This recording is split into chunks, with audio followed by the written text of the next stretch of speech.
नमः सिद्धेभ्यः।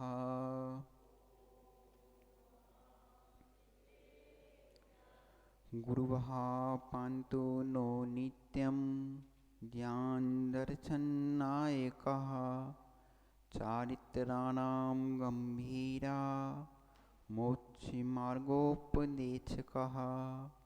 नमो अरिहन्तारं नमो सिद्धारं नमो आयनीयारं नमो वज्रायारं नमो लोये सब साहुरम।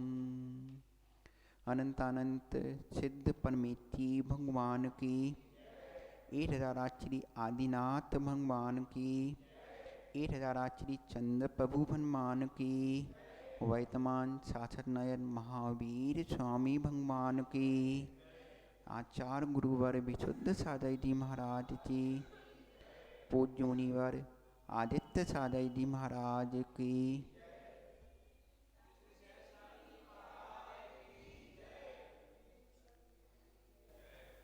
भव्य आत्माओं, हम सब यहाँ अपनी आत्मा के विकास के लिए एकत्रित हुए हैं। आत्मा अनंत गुणों का भंडार है, निर्विकल्प स्वच्छ निर्मल परमानंद देने वाला है। लेकिन कर्मों के लेप से, अपनी बुरी आदतों के प्रकोप से हम इस भवरूपी संसार में दुख पा रहे हैं।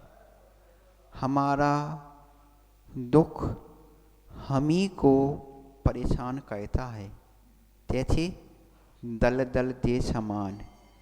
जितना हाथ पांव चलाते हैं उतने उसमें फंसते हैं। आचार्य भगवान उन्हीं बात को समझा रहे हैं कि जो ये संसार है वो एक जंजलित, जो आग की लपटों में घिरा हुआ है ऐसा मकान है, जिसमें मात्र तपन है, जिसमें मात्र दुख है, फफोले हैं और उससे विपरीत धर्म शीतल बावड़ी है, ठंडक देने वाला स्थान है, अपने मानसिक चित्त को शांति देने वाला स्थान है। हमारे पास ज्ञान है, हम दोनों की तुलना भी कर रहे हैं और प्रत्यक्ष और परोक्ष रूप से देख भी रहे हैं कि संसार, दुख, धर्म, सुख सब जानते हुए भी हम उस धर्म को अपना नहीं पाते। वो मार्ग जो हमें आने ले जाएगा, हमें कर्मों के भार से कम करेगा, हम सब समझने के बाद भी उस पर क्यों नहीं जा पाते? क्योंकि हमारी अभ्यास की कमी है, हमारे अंदर विशुद्धि की कमी है। कहते हैं क्लास कोई भी हो, पहली से 10वीं 12वीं तक, हर चीज़ के लिए पास होने के लिए 33 नंबर जरूरी हैं, बिना उससे आप फेल हो जाते हो। हम उस अपनी विशुद्धि को, अपने परिणामों को वो 33% भी नहीं ला पा रहे कि हम उस क्लास से बाहर हो जाएं। मतलब क्लास मतलब जो भवता दुख देने वाला संसार है। हमारे अंदर ज्ञान चेतना लबालब भरी हुई है, लेकिन वो सो रही है। सोता हुआ व्यक्ति क्या रहता है? मुर्दा के समान। उसमें कुछ उपयोग की धारा नहीं है। शरीर उपयोग करने के लिए मिला है। अपनी तन मन से हमारी विचारधारा जागृत हो, हम भगवान के पास, गुरु के पास इसलिए आते हैं जो हमारी चेतना शक्ति है, जो हमारे ऊर्जा का विकास है, जो हमारी अच्छी विचारधारा है, वो यहाँ वहाँ चली जाती है। साइंस में है आता है, कहते हैं हर व्यक्ति के अंदर कितनी रक्त कणिकाएं दो तरह की होती हैं, श्वेत और लाल। हमारे अंदर लाल रक्त कणिकाएं लालिमा मतलब प्रकोप देने वाली होती हैं, और श्वेत रक्त कणिकाएं शांति और उन्नति देने वाली होती हैं। उत्पत्ति दोनों की होती है, लेकिन हम उसका संवर्धन संरक्षण नहीं करते, वो आती हैं और चली जाती हैं। मतलब अच्छे से सोचो, हमारे अंदर अच्छे विचार आते हैं, हमारे अंदर पुण्यता उदय आने पर अच्छे परिणाम आते हैं, लेकिन द्रव्य क्षेत्र काल भाव की विपरीतता से हम उनको संभालते नहीं हैं और वो बैठे के बैठे चले जाते हैं और हमें दुख ही प्राप्त करना पड़ता है। 1:10 हो जाते हैं कि अपनी प्रवृत्ति तो मनुष्य का जो जीवन मिला है या जो शरीर मिला है वो मात्र अपवित्र ही है, तभी शुद्ध होने वाला नहीं है। उदाहरण दिया है उनने कड़वी तुमड़ी। कड़वी तुमड़ी हमेशा जहर या काम करती है, जो खाता है वो बाद में रोता है, मरेगा नहीं तो बीमार तो हो ही जाएगा। ऐसे ही अपना शरीर है, अपवित्र है, बाहर से भी अंदर से भी। अपनी विचारधारा जन्म जरा बुढ़ापा नाम की बीमारी लगी हुई है, हम इसका उपयोग नहीं करते, लेकिन फिर भी कहते हैं सात्यकार मतलब आचार परमेति, जो अपन आदान प्रदान करना इसे बोलते हैं ज्ञान। ज्ञान मतलब विवेक, हित अहित का निर्णय लेने में जो सामर्थ्यता है वो ज्ञान। तो आचार ब्रह्मन कहते हैं आपने बता दिया हमारा शरीर कड़वी तुमड़ी है, लेकिन हम इसका भी उपयोग करना जानते हैं। जैसे पहले उसे छांटो जो छूटने में समर्थ हो, मतलब जो तप करेगा, जो शरीर से तप करोगे तो आप तुमड़ी के जैसे छूट जाओगे। फिर दूसरी चीज़ दे दिया वो छेद रहित होनी चाहिए। छेद मतलब छिद्र। वैसे ही हमारे अंदर मोह राग द्वेष परिणाम रूप छिद्र हैं।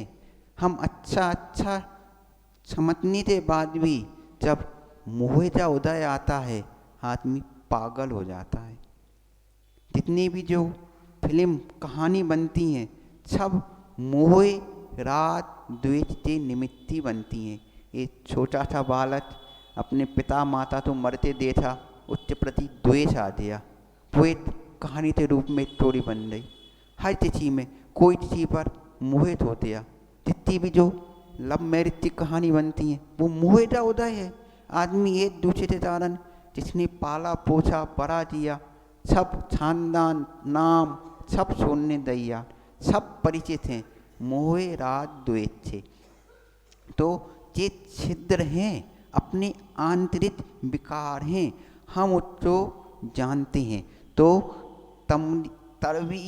तुमड़ी को भी अगर छुटाया जाए और उसे अच्छे से देखा जाए कि वो मोह से रहित है, मोह रूपी छेद से रहित है। और तीसरी उसमें भारीपन होता है। भारीपन आदमी के अंदर मान रूपी भारीपन होता है, अभिमान रूपी मैं खानदानी हूँ, मैं अच्छा हस्तपुट परवान हूँ, मैं सुंदर हूँ, मैं नीति निपुण हूँ, मैं चालाक हूँ। अगर अभिमान भरा है तो वो कोई कामती नहीं है।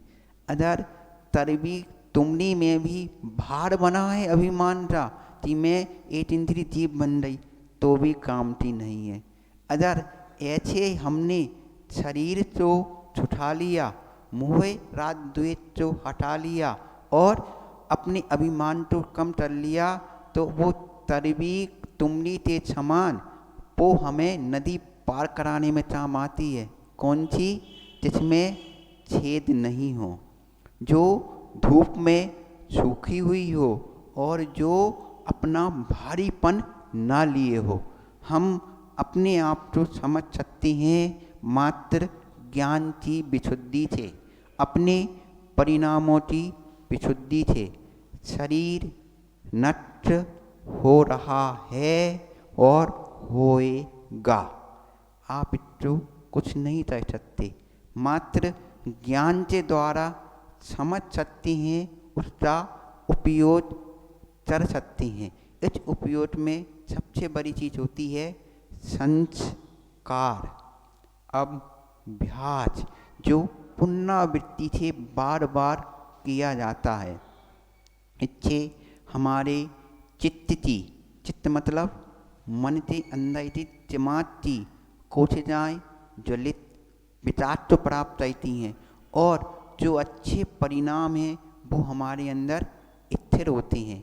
उदाहरण सबने सुना है कि जो नदी बहती है, बड़ी बड़ी चट्टानें उसके बीच में आती हैं, फिर भी वो पानी की बहाव में बह बहकर छोटी छोटी डोरियाँ बन जाती हैं, जितनी हो जाती हैं गोल हो जाती हैं और वो बहना प्रारंभ कर देती हैं वो चट्टानें।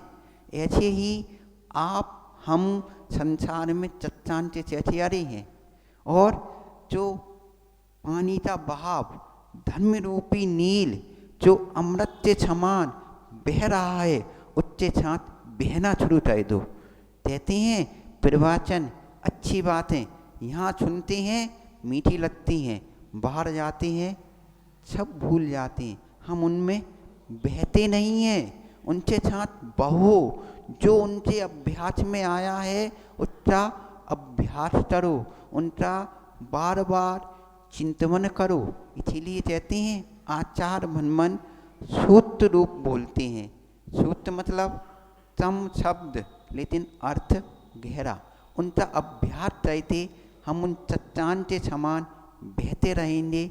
जब पानी की धारा में आ जाएंगे तो रुड़िया बनते छोटे से कर्म बनेंगे और एक दिन वो भी खत्म हो जाएगा। और जब कर्मों से खत्म हो जाए तो क्या हो गया? मोक्ष। मात्र कर्म ही हमें सता रहे हैं। हम धीरे धीरे अपने कर्मों का, संसार का, शरीर का निर्णय समझें और मोक्ष रूपी पद्मी पाने के लिए धर्म रूपी नौका से सहारे पार हों। बोलो हनुमान महावीर स्वामी जी